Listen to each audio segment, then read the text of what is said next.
Professor Ravi Narayan Subudhi sir has already joined, as we can see. Let me give a brief introduction about sir. Professor Subudhi is presently a senior professor in the area of quantitative methods, decision science, with over 33 years of teaching experience at university level. He has served earlier at Barampur University, VIT, B School of VIT University, and KIT School of Rural Management for their MBA programs. He has done FDPM from the IIPM Ahmedabad. He received Senior Research Fellowship Awards of CSIR, Government of India, for his doctoral research. He is an active member of many reputed international academic societies like American Society of Engineering and Management, ISARC, International Sociology Association of Research Methodology, IFORS, ICA, ICAS, and others. He is a former president of Operational Research Society of India, Bhubaneswar chapter, Odisha. Sir has published and edited 10 books and authored over 75 research papers. He has presented research papers in over 60 conferences, including 25 international conferences in countries like USA, UK, Australia, Singapore, Nepal, and Bhutan. He is an active member of many professional academic bodies and also member of board of studies of different universities. He is the former editor of journal and magazines like Strategy, which is a management research journal of Barampur University. Presently, he is the chief editor of peer-reviewed management research journal Parikalpana of our own KIT University. And also, sir has written many popular articles for regional newspapers. Welcome, sir. Welcome to our third technical session. The session is yours, sir. Thank you so much. Namaskar to all. I think you had marathon session. You don't need a break of 2-3 minutes. I think all your colleagues will be scolding me. Pranam, sir. Pranam. Okay, if it is okay with you without break. It's okay, sir. We are eager to hear you. Okay,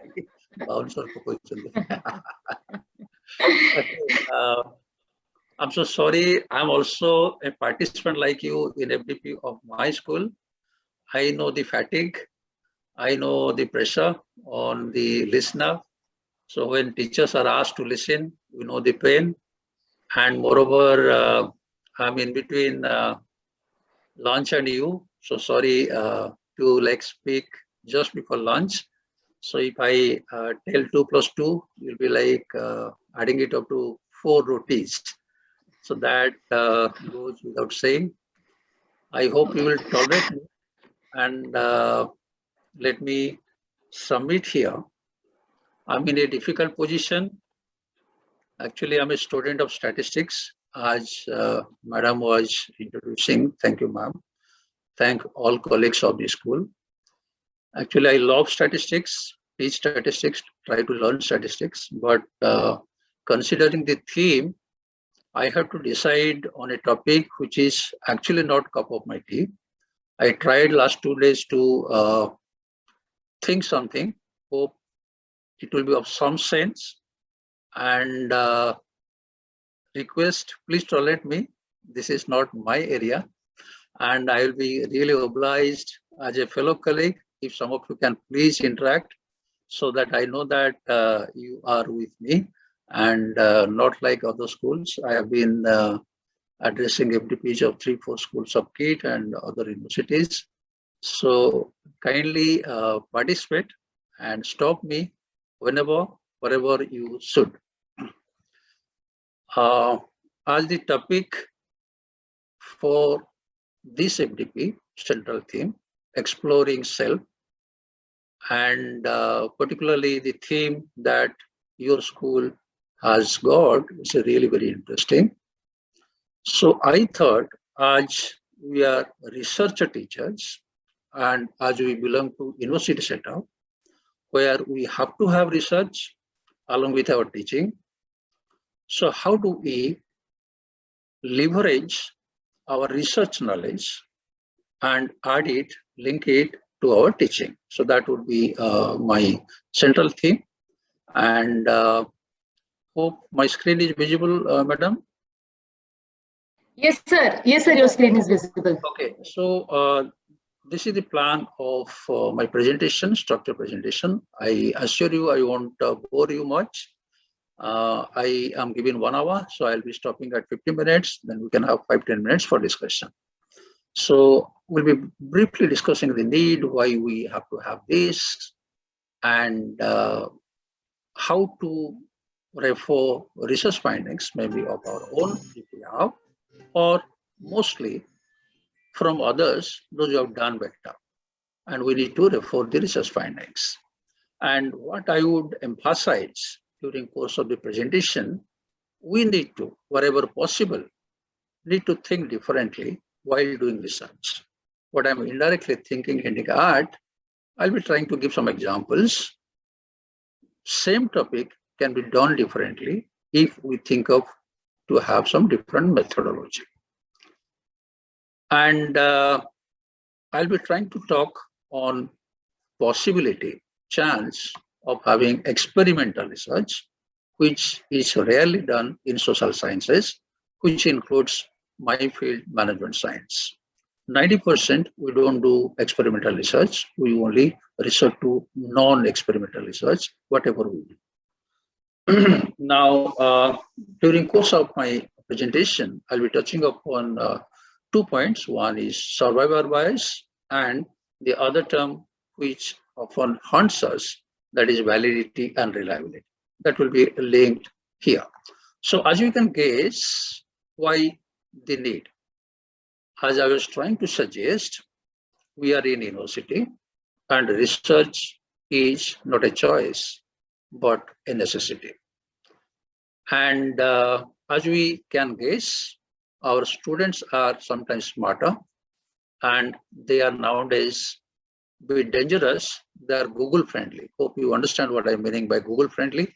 So what we teach, they mostly know. So we have to be very, very careful when we are having smart students. They Google it and they challenge it. I can give a lot of my own experience when like very close friendly students with due respect tell, sir, YouTube mein to ye nahi hai. Then I have to tell, don't go to YouTube or when Subudhi is there, you need not refer YouTube or Google. So you need to like justify why Google cannot be better than you, because you need to refer these specific examples. And it is not only the graduate students, BTech students, we deal with postgraduate students and research scholars, where we need to go beyond the textbook. So these are the need, I guess. And as the theme goes, we have to know that they know something, and we have to know what they know, and we have to explore that. Even while talking to you, I should have like understood like what I'm going to present may be known to you. So can I be different? What may be of some relevance? If it is not relevant, then you will be end of the day, you will be scolding me, not today, in the days to come. So like what will be trying to suggest here, I'll be starting from my own project. I, along with my scholar, wanted to study why in our Odisha, we do not succeed in business, particularly entrepreneurship. Odia entrepreneurs, why they are not so successful. So we wanted to have one exploratory research, and me along with my scholar wanted to study. So as you can guess, the theme should have been, are really Odia people less successful in business? They don't have business acumen? And if so, why? So that was the theme of our research or the research objective. As you can guess, the target population should have been the entrepreneurs of Odisha, and more particularly those who have failed, not only those who have succeeded. Now, can you guess, can anybody please help me out, those who don't mind interacting, so that we make it a bit interactive. So what could be the issue, challenge? Given a permission, because Mrutireka madam is there, if I am like allowed to trouble you, ma'am, just give it a try. What would be the challenge here? suppose you may wanted to do a survey, and we naturally, all of you can guess, we need to go to those entrepreneurs who perhaps succeeded and majorly those who have not succeeded, because we had a doubt that Odia people are not good at business. With due respect to the community, I will not name them, and we have a bias that a particular community, they do better in business. I think you mean, you understand like which community I'm referring to. So what should be the challenge here? Now, when I ask my scholars, how do I get the target population or the list of entrepreneurs? So naturally, whenever you get those who are visible, those who are around, those who can say X, Y, Z, A, B, C, they're doing some business. But imagine decades back, even last century also, those who might have tried but failed miserably within days or months or even after a couple of years. How do we go to them where they are? Can you imagine? So you are not getting those respondents who really failed. And we could have interviewed them just to know the cause of their failure, why they failed. Is it the business environment? Is it that not getting the family support or something else? But we are not getting their contact numbers. So you can guess. So what we did then, any guess?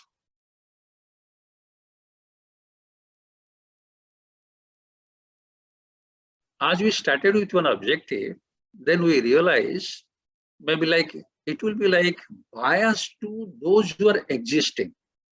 Say, for example, you wanted to know why they failed, you have to give more concentration weightage to the failure cases.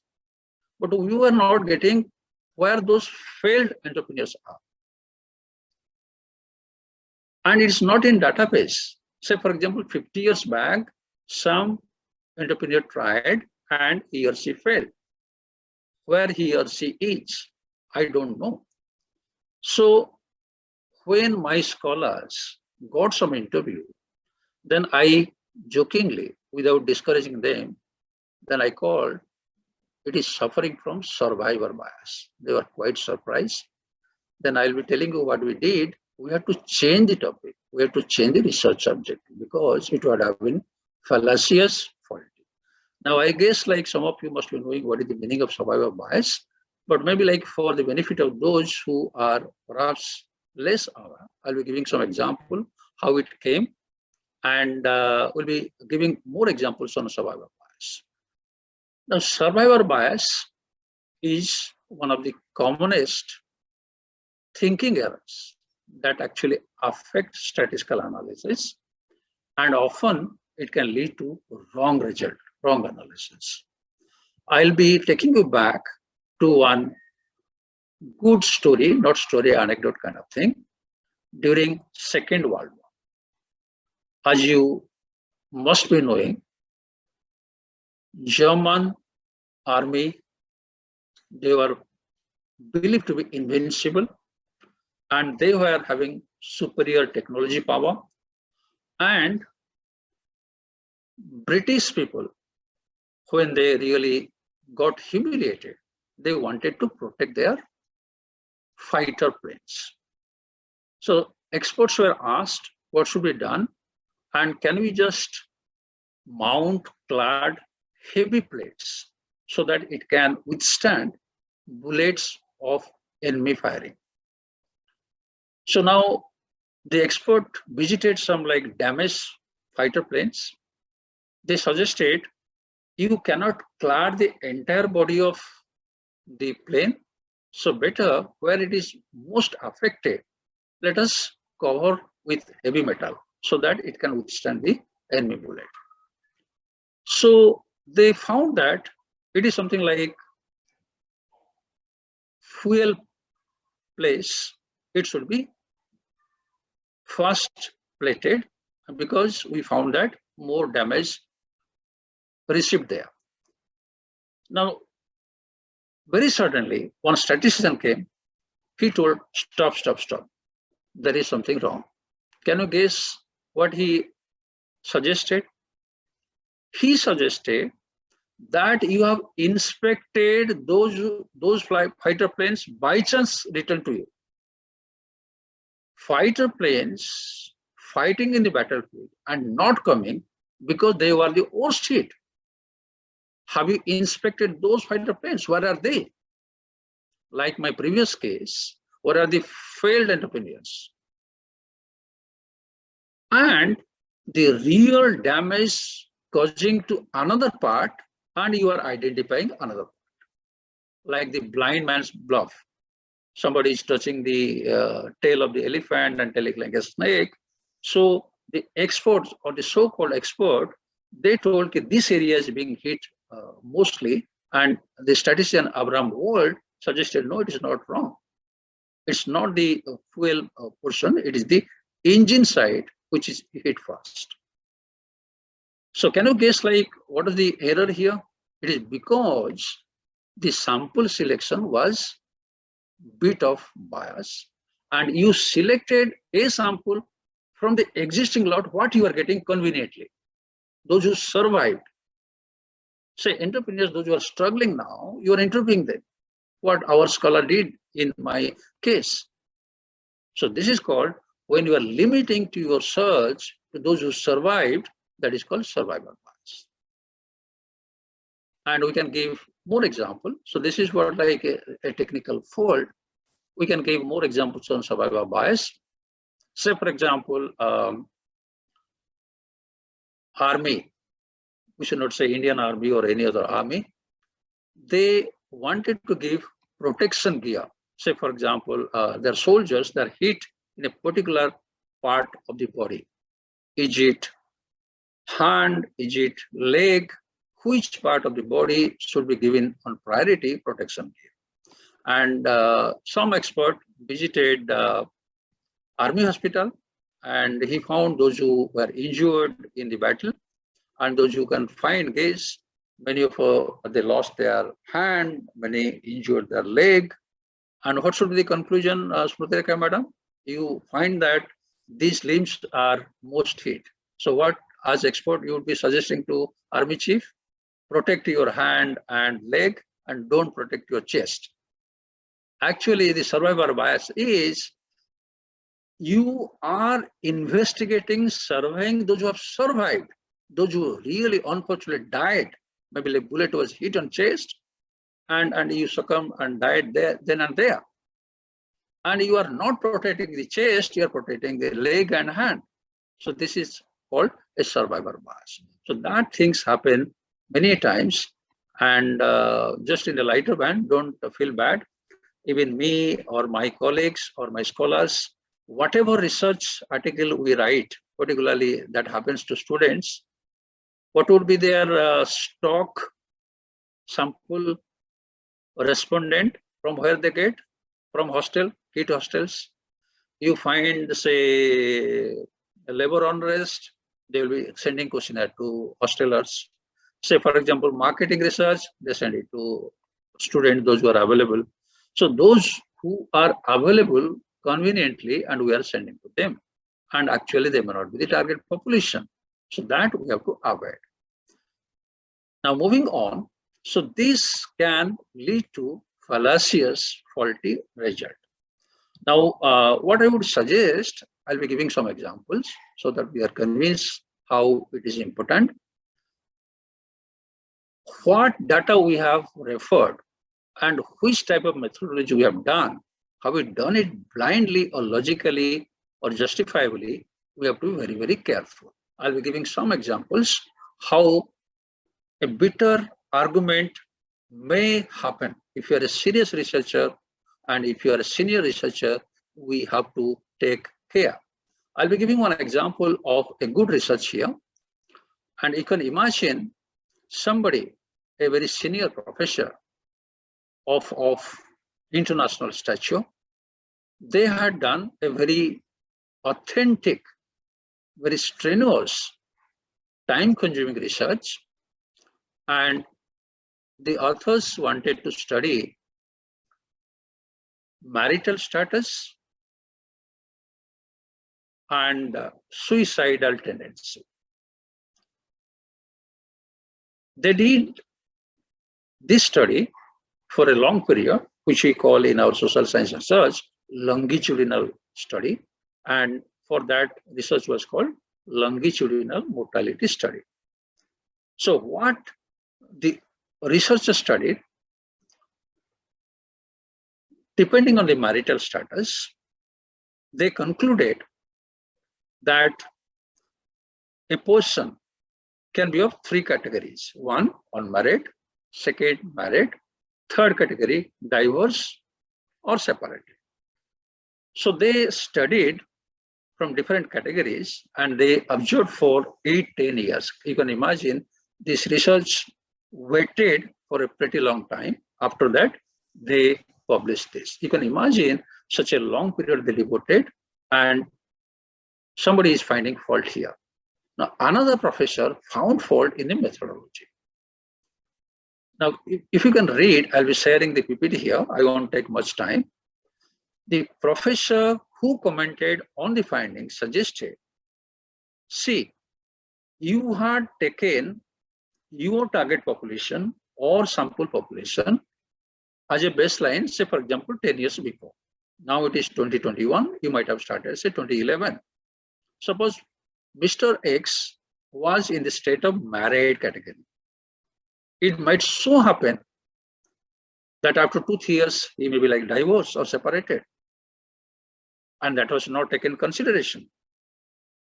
Suppose he or she committed suicide, which category you had taken? Can you imagine? So this referencing period methodology can also be challenged later. When we are publishing some article, we have to take even minute detailed care. And this is what I'm just showing from a very important journal, and it is letter to editor.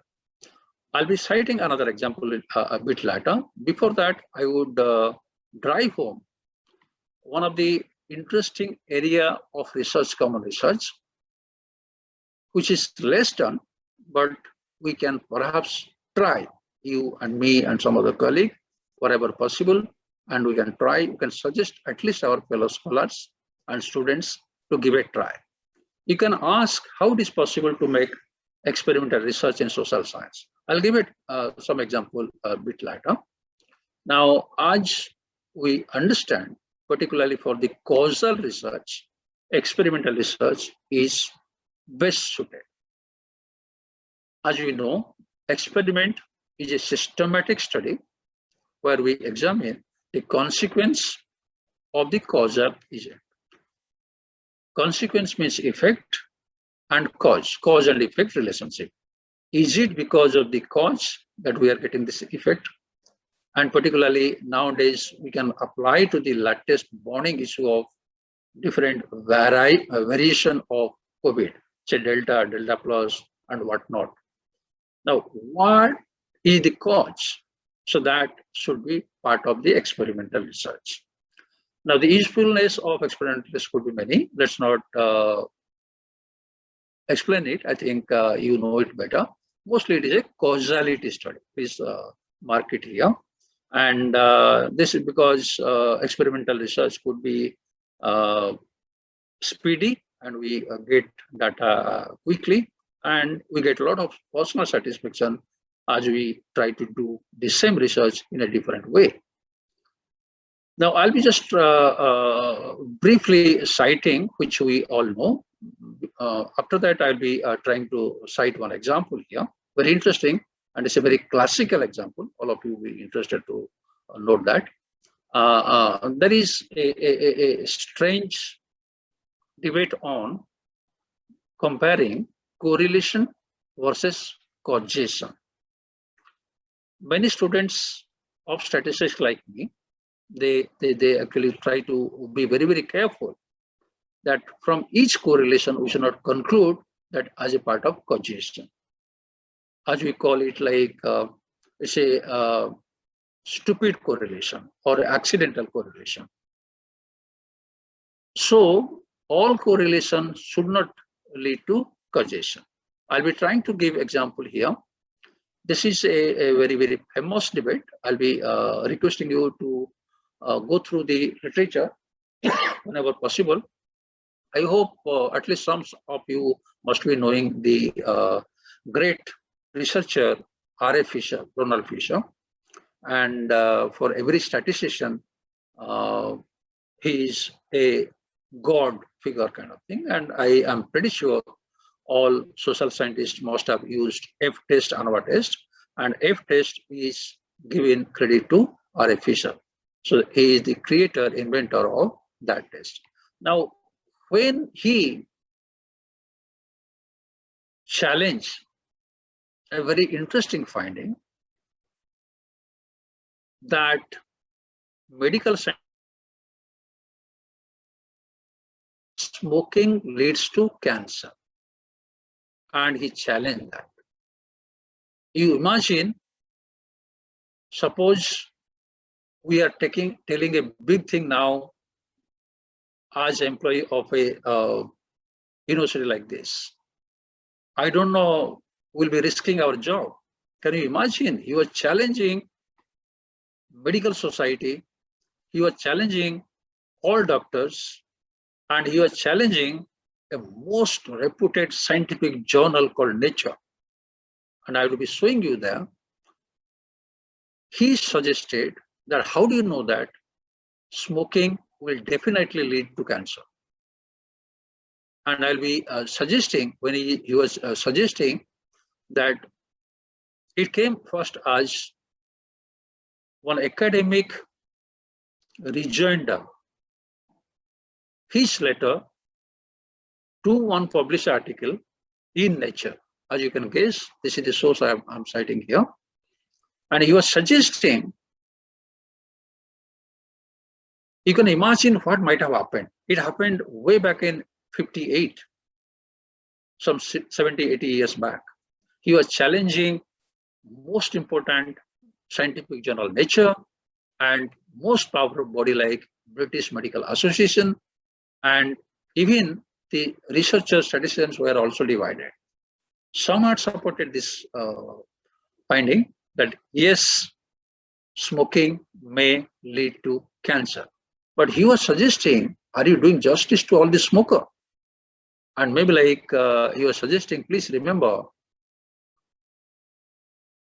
are you not planting some deliberate finding and scaring some of the innocent people?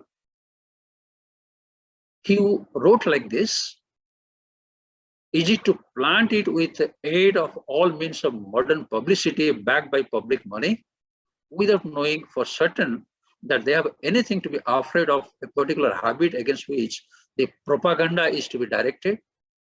And he had a point. All smokers of the world are not strong-minded.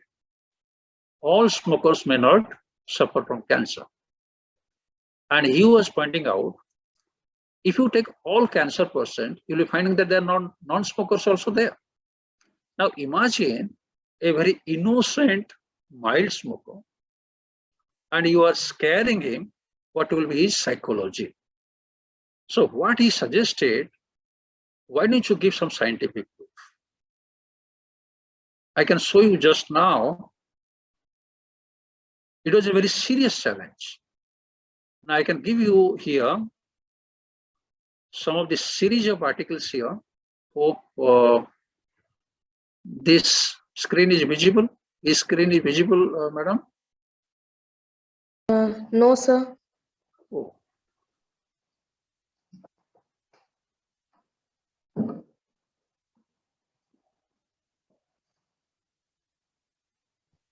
So this site, if you can see, lot of series of academic articles he went on publishing, and those in 60s, 50s, you can find, if you can click, you will get all here.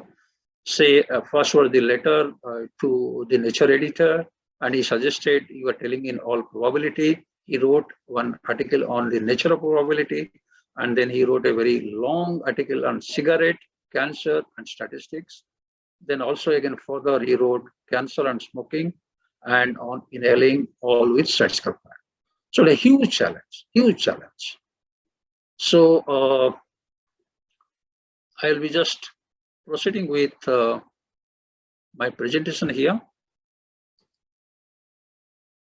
Those who are interested, they can cite in their research.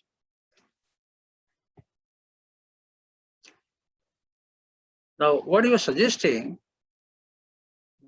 I think those who are actually listening to me, I'm not disrespecting you. I'm pretty sure at least some of you are listening to me. So can you imagine what is the cause, what is the effect? Devashish Babu, if you are listening to me, Devashish Babu, sorry for troubling you. Those who are not in video mode, can I also ask them? No, if you don't mind. Sukam Swami sir, you are there. You only invited, troubled me. Namaskar. Deepanjali madam, my best friend, I can trouble her anytime. Devashish Babu, what Yes. is the cause, what is the effect? I think sir, smoking has effect on Yes, exercise. so smoking and cancer is the effect. Yes. So who would be respondent? So those Smokers. Smokers. but So, sir, smokers with the cancer disease may be the best. but you have to take all smokers, no? Then you will find what is the percentage of, say for example, vaccinated, COVID vaccinated people. Yes. How many are having complication? How many are unfortunately dying? Okay, as you have got the news point, 1% are also finding complication also. Yes. They are also dying after taking vaccination, but we have to take all vaccinated, double vaccinated people. So now when he challenged the methodology, your respondents were smokers. He then asked, what type of smoker? Mild smoker, chain smoker, cigar or cigarette. So what is the effect? It could be like there is a huge difference between cigar and cigarette. I don't know. I don't know the difference. Those of my friends, those who know the difference, they can know. So he wanted to establish it is not the cigarette which is the most influencing factor. Anjali Pradhan, madam, you wanted to say something? No, sir. No, sir. Yeah, thank you, ma'am. So what he wanted to prove that it is a gene factor which is more influencing factor. Like those who have done multivariate analysis, say for example, one is a dependent variable Y, and you have got several independent factors, X1, X2, X3. Say for example, X1 is smoking, and it has got 10% effect, and gene factor, your heredity, your parents, grandparents, whether they had genome type, and they have got 60-70% contribution. So what Professor Fisher was suggesting, you are giving a wrong message that smoking leads to cancer. Smoking may have some relation, but we should not convincingly clearly tell that smoking leads to cancer. So again, he defended with several series of, I'm not advocate of smokers. I'm just like academically presenting the argument, the methodology. So as you can see, the highlighted here, he wanted to prove through experimentation that genotype exercises have considerable influence. Genotype have some mediating effect or what? Gene factor, he wanted No, sir. similarly, you can refer the article. So the gene factor has more influence on that. Now, he also suggested, you can like read here, even the researcher, what he called statisticians. Some people think this way, some people think that way. I guess like you understand this way, that way means what? Yes. Devashish Babu, I think you are clear. Yes. Somebody is supporting, yes, smoking lead to cancer. And that way means some of you, they are not accepting. So this is a great divide. So we have to be scientific. If it is yes, why? If it is no, why? So that's why the need of inviting, using scientific research is needed. So this is what like he suggested. Now he challenged that you had taken, suppose, assume that the smoker group was homogeneous. I think this term is more common to our social science research. He challenged that it's not homogeneous. It is grossly heterogeneous. Then how it can apply to all smokers? And he proved that cigar and cigarette, there is a huge difference. and one is having less chance, another is having slightly higher chance. Okay, moving ahead, I just wanted to say now how we can leverage it to our research. We can make it some class exercise. I'll be giving some example, and we can take some soft topic, easy topic, very, very close to social science, not like this, which needs our experimentation, scientific experimentation, and we can also use it in our teaching. Let me give some like easier example from social science field. One example is, as you can guess, as you can please feel, our society is divided by caste, creed, religion, and whatnot. Whether you agree or not, there are huge unexpressed complaint that is a gross discrimination in job selection and what we call it in social science parlance, social exclusion. And a social scientist like Sukant sir or me or Smritika madam wanted to verify this. And that person we know is none other than former UGC chairperson, and he tried to do it differently. And the paper was published and it was highly cited. The paper was The Legacy of Social Exclusion. And he applied a new method called correspondence study, the job discrimination in India. I'll be introducing Sukhdev Thorat, the main contributor. Is a former chairman of UGC, former chairperson of ICSSR, and those who can Google his scholar citation, his citation is much over 5,000. And why I'm showing this, that he's a good researcher, and this can be seen from the Google Scholar citation here.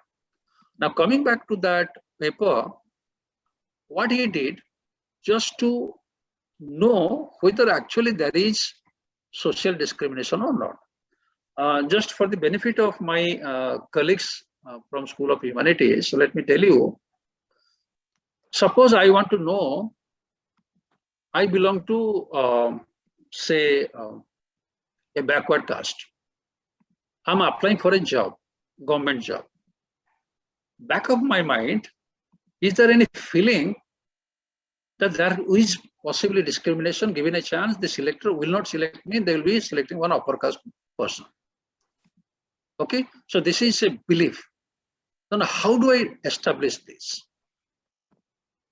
So he thought, the methodology he adapted, he actually spent money from a project, he advertised, he applied in fictitious name.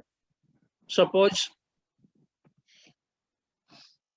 so and so Sethi, so and so Naik, not Sukant Naik sir, other kind of thing, and he's applying descriptive where there is no formal interview and based on the selection kind of thing, whether he's getting or not.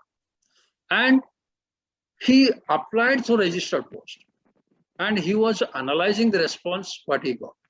So that is called correspondence study, and based on the finding, it was a longitudinal study spread over a particular period, and he analyzed, and there was at that time there was a lot of discrimination happening, particularly when you were talking about caste and creed. So this was a like well cited article.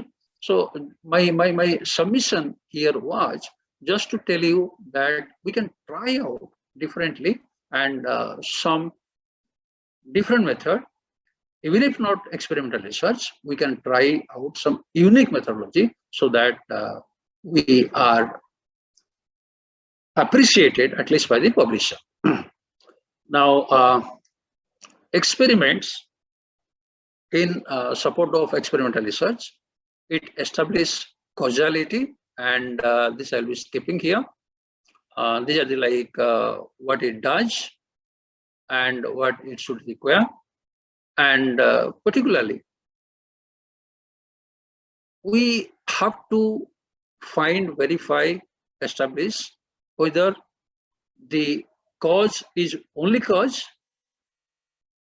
and the effect is only effect, or there are other effects also. So this is possible only when we try out experimental research. This I think I will be skipping. Okay, I'll be briefly running through validity reliability through one example. I'll not be touching upon the concept or theory. That may be a bit boring. I am pretty sure that some of you may be knowing better than me. And mostly in research, scale, instrument, we often try for validity reliability test. And just to put it across in a simple way before our students, scholars, friends, I just thought of like using one example given by Zygmunt. I'll be trying to present that example here. I don't know whether it is a repetition for some other person or not. Validity types will be internal, external, and that theory, let me skip here. I would like to present a case. I'm borrowing it from Zygmunt's presentation, and I would be very happy if you can please have a look at this comparison. I like this comparison given by Zygmunt here. Now, the instrument here is a rifle. Like in our social science, a questionnaire is our instrument, and we have some objective, we measure something. Here we have a purpose objective, and we try to achieve through this rifle. Now, three situations are there. If you can please have a look, case A or situation A, situation B, and situation C. I think this example should be good enough to explain the distinction between validity and reliability, particularly to the young scholars and PG students. If you don't mind, Debashish Babu, if you are there, if you are not so hungry, if you can tolerate me for some time, at least a couple of minutes, how and why we say situation B is reliable and situation A is not reliable. Don't mind, it's not a question kind of thing. We are all friends. You are a fellow scholar like me. Give a try, dear. In situation A, there is much variation. Variation is a lot more high. In situation B, there is less variation. Just to save time, let me very briefly define in my own way. You have got better definition. Reliability means it does the same thing consistently. Yes. And validity is it does what is expected to be done by it. It is valid, okay? It does what is supposed to be done. Reliability is repeat. It can be repeated, and it does the same thing repeatedly. Okay. Now, once it is hitting here, another times it is hitting here, so it is not reliable. Okay, it's not doing the same way, so it's not reliable. Now, can you say it is valid also? I think it's not also valid because you wanted to hit the target bullseye, it's not hitting it here. Now, situation B is both valid as well as reliable because it's consistently hitting and hitting at the correct place at bullseye. Okay, we wanted to hit at center, and perhaps it does better. Because it is hitting center, it is valid. Because it is hitting repeatedly at the same place, it does reliably, consistently the same work. Okay, having told that, and the last one, how can we explain to our students situation C? You are my best friend, Debashish Babu. Sorry, don't mind if I'm referring you. Help me out, situation C. Give it a try, give it a try, don't mind.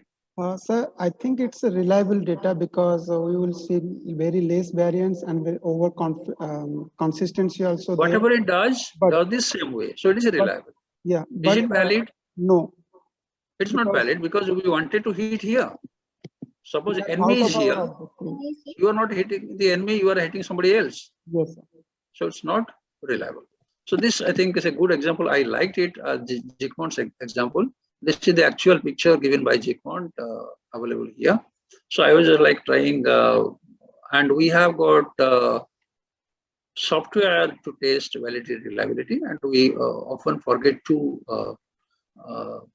explain the basic concepts. I thought I should put this example, which I like here.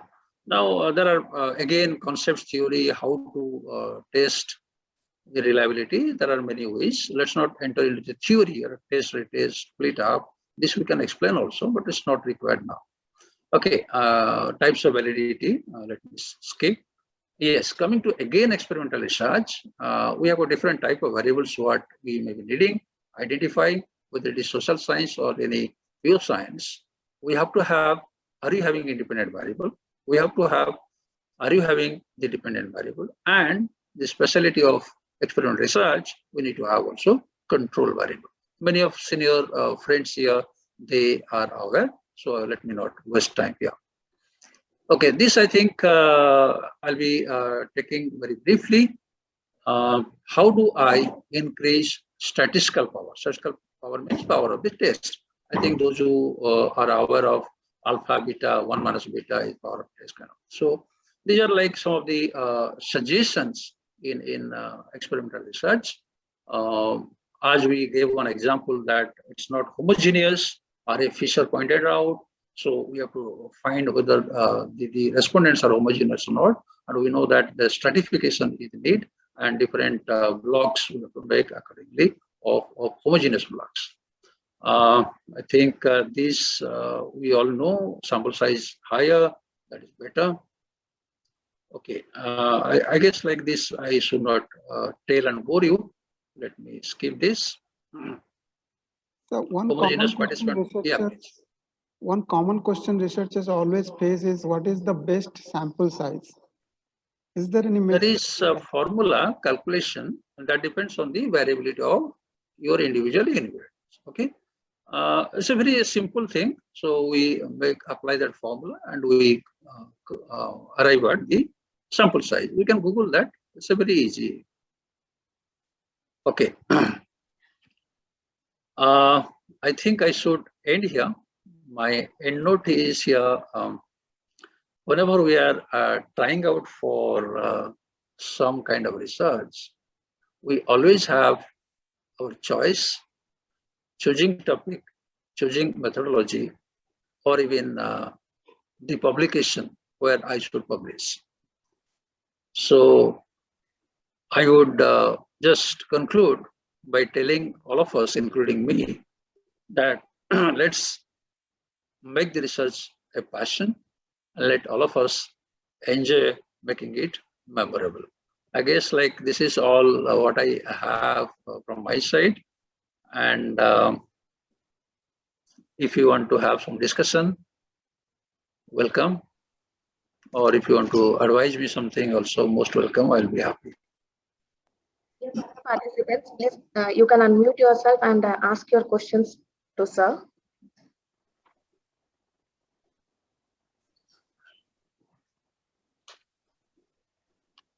Unmute option on. Dear participants, if you are not able to unmute, you can put your questions in the chat also.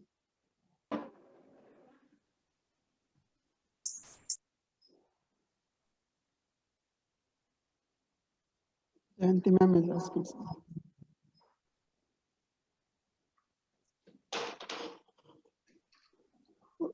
Okay, sir, let me ask my question first. If Yes, please. Yes, please. Yeah. Let me try. Sir, no, sir. It's a very simple question, sir. Sir, actually, as the technology are advancing day by day, suppose the Fisher's example which you have given, smoking and cancer, at that point of time, he may not be able to put the methodology of like today's methodology, mediating or moderator effect. That's why maybe he is not able at that point of time to adopt that methodology. But over the time, as technology are changing, we may have different kind of methodology with us, and we can challenge the earlier findings also. So if we do that, is it a good practice? Yes, yes, yes. It's a called academically healthy practice. We should not feel bad actually. Now, it's like an academic discussion, and when we are challenging, Actually, suppose Devashish Babu is challenging me or Subudhi is challenging Devashish, we are not enemies. Yes. We are contributing to literature base. Okay. You are suggesting, or I am suggesting, or the person who is challenging is suggesting, maybe this could be better. Okay. And the author is again a chance to counter also. Okay. So he or she may be convinced. So I think this goes on, and that should be a healthy practice. I should not, I think researchers should not mind on this. This happens. Good. Thank you, sir. Thank you so much. Sir, mine is not a question to you. I wanted to share my feelings. Yeah, please. Sir, I got an opportunity to hear you 2 years back first. After that, I have been hearing you in Berhampur University. So first, in this faculty development program, I got an opportunity. And I was like, it was a mesmerizing session. The reason being, you have, I got that as a professional communication faculty, I would say one thing that you maintain eye contact with each and everyone. You give examples of the participants. And that makes the class more interesting. And today I'll again share my experience. Today, when you said that it is going to be a statistics thing, it was like something like Subudhi sir and then a boring session. I was like thinking like that. I'm confessing, sir. And then when I went on listening, and then you talked about smoking, and then you brought about the correlation, and then you said that so many things you talked about, and then very nice. And I said that where was the statistics part? I did not get the statistics part. Thank you so much, sir, for this session. Sugyanta Chukure. Again, sir. Namaskar, sir. Thank you so much. Hello. Thank you. Again. Hello, sir. Yes, please. Sir, actually, I had a doubt, sir. Please. Yes. Sir, in the presentation that you have provided, if I'm not wrong, in one of the paper, it was mentioned that it was a correspondence study, I guess. Yes. Yes. Sukhdev Thorat. Yeah. Yes. Sir, sir, instead, actually, I am currently working on a paper where I'm using this biplot analysis. Sir, can we replace this biplot analysis with this correspondence analysis, because both are basically related to graphical representation? So can we just? Okay. Let me be very honest and candid. Actually, I am not that an expert on that area. But what I have understood from Sukhdev Thorat's article, Yes, sir. if I am not wrong, so that is done through correspondence, means letter by post. What you are meaning is a graphical representation. I think the methodology you have adopted is appropriate. You should stick to that. Okay, Am I sir. making sense? Yes, sir. Obviously, sir. Thank you, sir. Thank you so much. Any other questions for sir?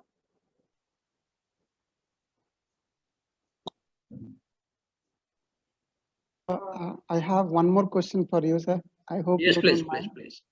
Please. So usually as researchers, we delete some kind of outliers when we do research or while we do study. So is it a good practice? Because sometimes these outliers would be also a very good research topic, because they are having some very unique characteristics, and which we should study at. We should study at some point of time. But sometimes we, as a statisticians or methodology, when we put suppose regression, some kind of outliers we have to deduct. So also the missing values, like in some cases, we may have our value for our main independent variable, but the control variable which we are taking, that may be missing. That's why altogether we have to delete that observation from our study. So are these good practices? Wow. Thank you. Fantastic point. In fact, I had in my mind presenting on outlier. I had slides. I can show you. I have readily preserved to make presentation. Again, I thought I may overshoot the time, so I dropped it. Outlier should be or should have been discussed, covered today when I'm talking of data reference correctly. Now, I should not prescribe, suggest, or advise. I'm not that expert. Sukant sir, kindly correct me and supplement. Sure. What happens when there is one like objective? Suppose social science or Sugyanta wanted to do some socio-economic survey of say rural village, okay? And we take annual monthly income of families from all sources. Say, for example, it comes in 2,000, 3,000, 5,000 max, entire village. Say, for example, there are 500 households, big village, and one or two jamidars. Their monthly income is, say, for example, more than 5 lakh, 10 lakh. So what should you do when you're talking of like socioeconomic survey? I guess like all of you have understood, those 2-3 values in lakhs are outliers and rest are not. Now, I would be reverting back to you, Debashish Babu. What should you do? Should we drop it or should we also take into consideration? You first opine, you give opinion, then I'll be having my submission. Then I would request expert comment from Sukant sir. I would like to have a separate objective for those kind of observations. Okay, as a student participant, not as a speaker today, let me change my role as a fellow participant like Debashish Babu.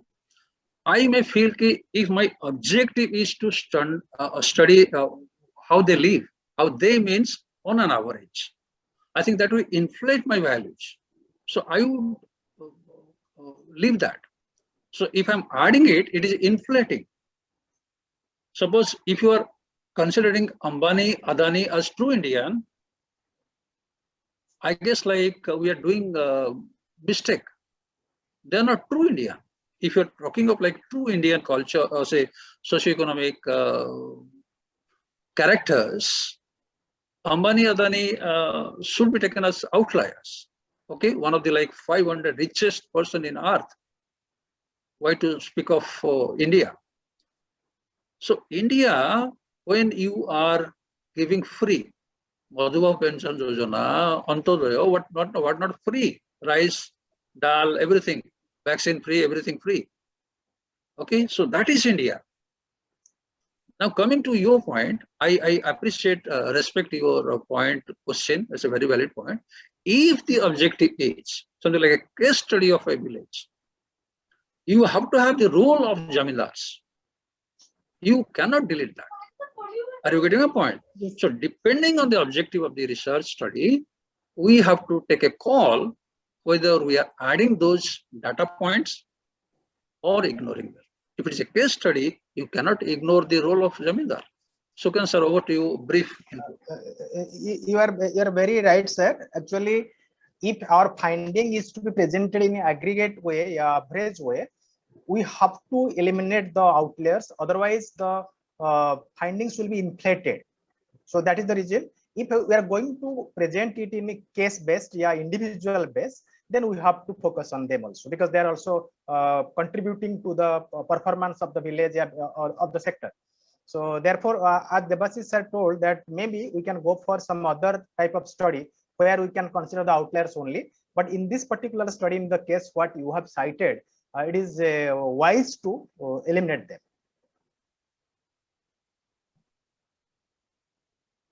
Thank you so much. Any other questions? Others most scolding what the stupid Sud is doing. 2 + 2 is 2. Excuse me, sir. Chapatis. Yes, please. No one, sir. Introduce yourself and you can put your questions. Excuse me, sir. Sugandha. Yes, sir. Sir, in that very situation, if the sample comprises of only the extreme values, I mean, I'm saying that if it is either very high or it is either very low. So for the higher value, obviously the lower value is an outlier, and for the lower value, the higher value is obviously outlier. Sir, in that case, what can be done? Interesting. I can share my experience. I think some of you must have heard of Mo School, Mo Shiksha Abhiyan. I don't know. Like Naveen Babu has played a very smart card. He's now extracting money from the alumni of high schools. So my high school, Sugyanta knows where I belong to. So it's a rural village. So anyway, I'm feeling proud that I'm part of them. So within 1 month, we have collected 6 lakh for my high school. So I find, with due respect to all my fellow villagers, I should not say, what is that called, Sukant Babu? Kakko, Madhya, Bako, whatever, say like that. So if you tell something, it is misunderstood more. So then I thought I should keep mum. So I find like you are in another field, planet, they are in another ground kind of thing. So two extremities. So that happens, but those are extreme cases, Suganta. Usually, normally, you wouldn't get. But if you are there, I think that kind of data difficult to analyze. Only case studies can be done. Hope I am making sense, Sugata. Yes, Not- yes, sir, definitely. Not fully convinced. 50-50. In this case, Sir, No, sir, I'm convinced. in this case, I would rather suggest that we should create categories and we should see the marginal effect of each categories over this. No, when you are observing, see what Sugandha is suggesting. You, Devashish Babu, you conducted a test. Okay, there are 15 students. 5 students got less than 10 marks. 10 students got more than 95 marks. What your Vice Chancellor, Professor Hrusikesh Mahanti, will tell you.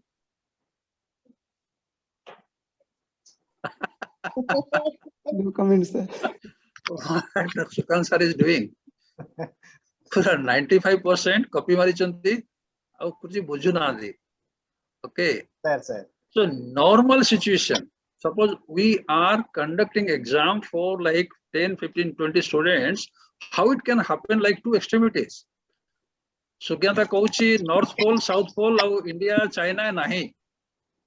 So that happens. Possible. Cases are there, but rare cases. But cases are there. Cases. Interesting. I think, hope you didn't mind, Suganta, the examples. Good, No. good question. Any other queries?